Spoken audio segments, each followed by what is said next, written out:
Greetings and welcome to another practice with Anita from Yoga on the Road. Today is more of a depth dive than a physical practice. We will be talking about downward dog and is my downward dog right? I learned a word yesterday and that word is rogophobia, which means fear of asking questions. Can you resonate? When something is new, and this is from my own experience, there is this sense of not being able to ask a question because we fear it's going to sound silly, it's been covered before somewhere, and quite often that will lead to guessing and a bit of guesswork. Knowledge is power, right? So getting over that fear of asking questions only arms us more with the answers that we're seeking. And, particularly when it comes to something as new as a yoga practice, that knowledge that you're gaining is only going to empower your practice and give you information that's going to provide you feedback to support your practice. The burning question that my community have is my downward dog right?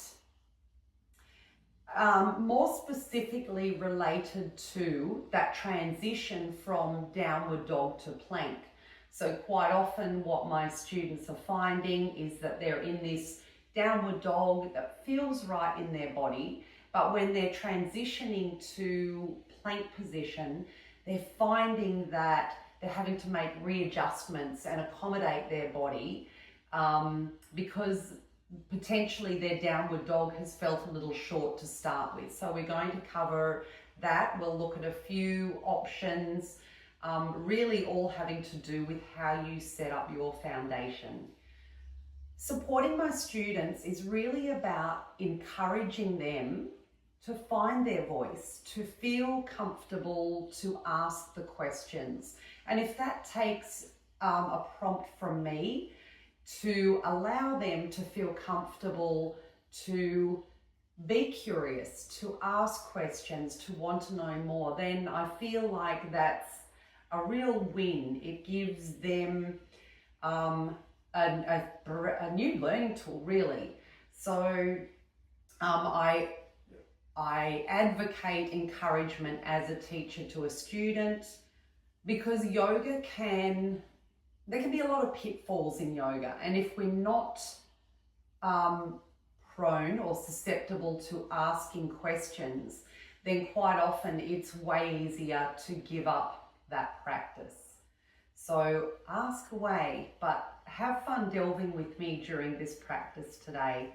Okay, so one of those questions was relating to downward dog is why do I have to readjust my body when I'm moving from downward facing dog to plank position? Generally, that has got to do with the setup of downward dog to start with. So feel free to explore here with me.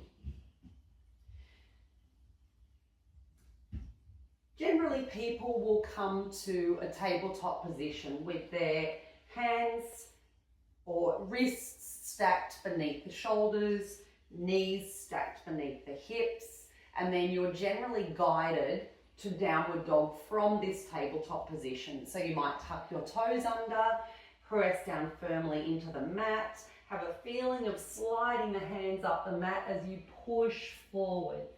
Feet may or may not touch the ground here, but then the instruction generally through a vinyasa is shift the body weight forward so that the shoulders are positioned over the wrists. And here we are, the shoulders are positioned over the wrists, but my plank still feels super high. So I'm kind of shuffling my feet back till I find that position. Okay.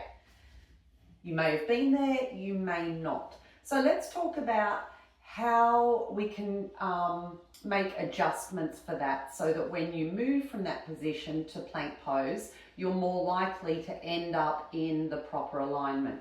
So the general cues I would offer are position the knees below the hips, settle your hands slightly or generously in front of the shoulder line.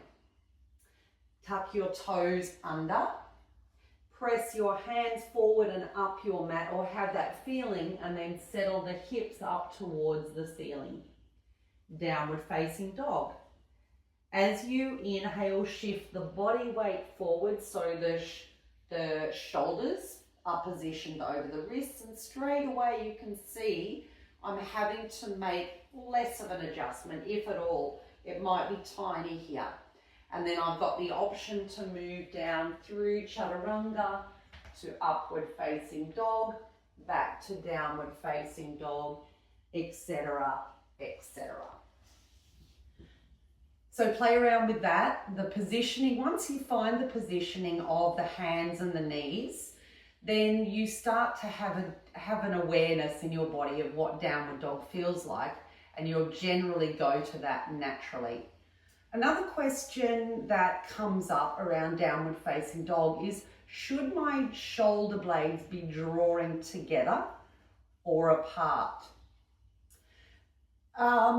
You really want to create space in between the shoulder blades, and generally this means drawing them apart. So if you think about cat and cow, cat is that real opening position. So cat pose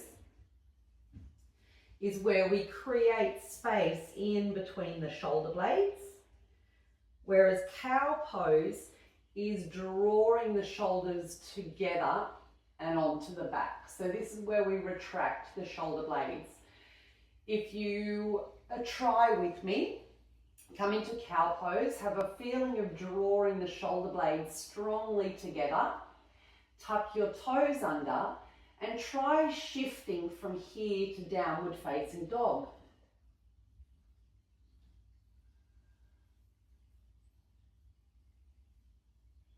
For me, I notice that it's quite restricting, it's quite limiting in my range of motion. Everything feels super tight in the shoulders and in the chest, as opposed to, we're setting ourselves up again, taking cat pose with a nice, lovely rounded spine, lots of space in between the shoulder blades. My toes are tucked under, and I press back to downward facing dog. Keeping space and openness in between my shoulder blades. Grip your mat firmly with your fingers. And then just play around with, make the practice playful. Play around with retracting the shoulders and then creating space. And maybe even finding that space somewhere in the middle for you that feels like your ideal practice.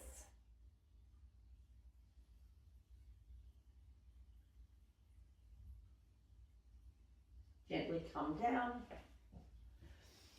The last question relating to downward dog is, where should my head be in relation to the rest of my body? Typically, your head should be aligned with the rest of your spine. So there can be tendencies for downward dog to have this kind of shape with the head looking forward, which really cramps the neck up. There's also this kind of position where we're looking in deep underneath the belly. Ideally, you want to think about the head being positioned between the arms so that the head is aligned with the rest of the spine. Shoulders are drawn away from one another, and you might like to think of this as pressing your armpits down towards the mat. Remember, the knees can be gently bent to accommodate any tension in the back of the legs. And then again, play around with rolling forward through to plank to check your positioning. Are you comfortable? Are your shoulders stacked above the wrists? Lower the knees to the ground. Settle all the way back. So now we'll look just lastly at the head position, and I'll just change my body angle here to allow you to see. So my knees are positioned below my hips. My hands are slightly, hopefully you can see them, slightly in front of my shoulder line. Tuck my toes under, press the sit bones up towards the ceiling. Here my shoulders are retracted. Watch for the change here as I open and create space between the shoulders. Soften the neck so that the head is now in alignment with the rest of my spine. And taking a couple of nice deep breaths.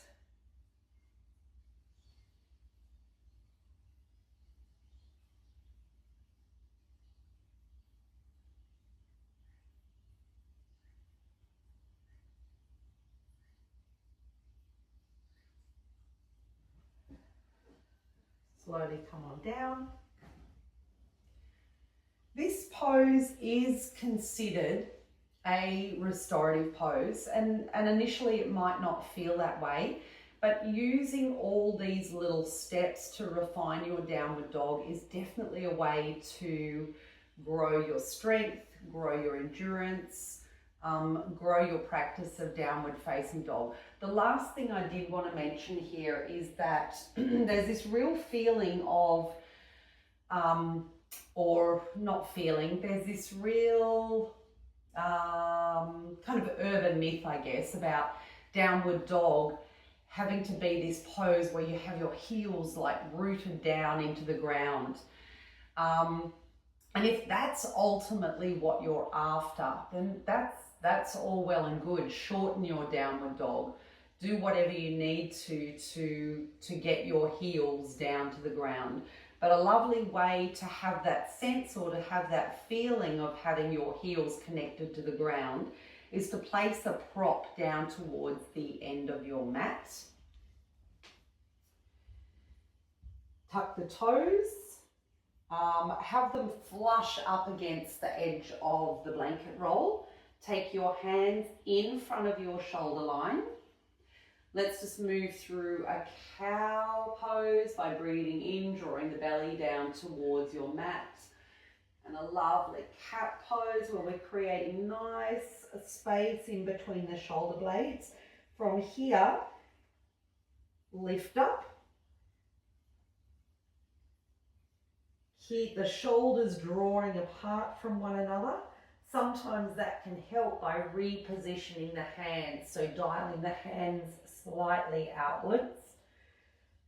And here's where you get to experience the heels pressing down or connecting to the surface below you. So you can really press the heels into the blanket roll to get that sense of opening through the back of the heels. Keep the shoulders drawing out away from one another. Keep the head resting in between the arms so that the head is in alignment with the spine. Keep breathing here. And then as you inhale, float forward to plank. Is it that you need to make an adjustment? Come down to chaturanga. Inhale, baby cobra or upward facing dog. Exhale, child's pose.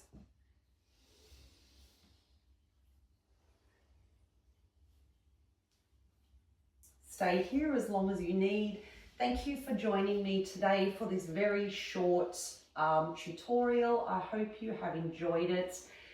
If what I have talked about today resonates with you and you would like to see any more kind of content in regards to a pose that you're striving towards and any myths around that pose that you would like, that you're curious about, please reach out, please subscribe. I upload new tutorials every Tuesday or every other Tuesday. Thank you once again for joining me. From my heart to your hearts. Namaste.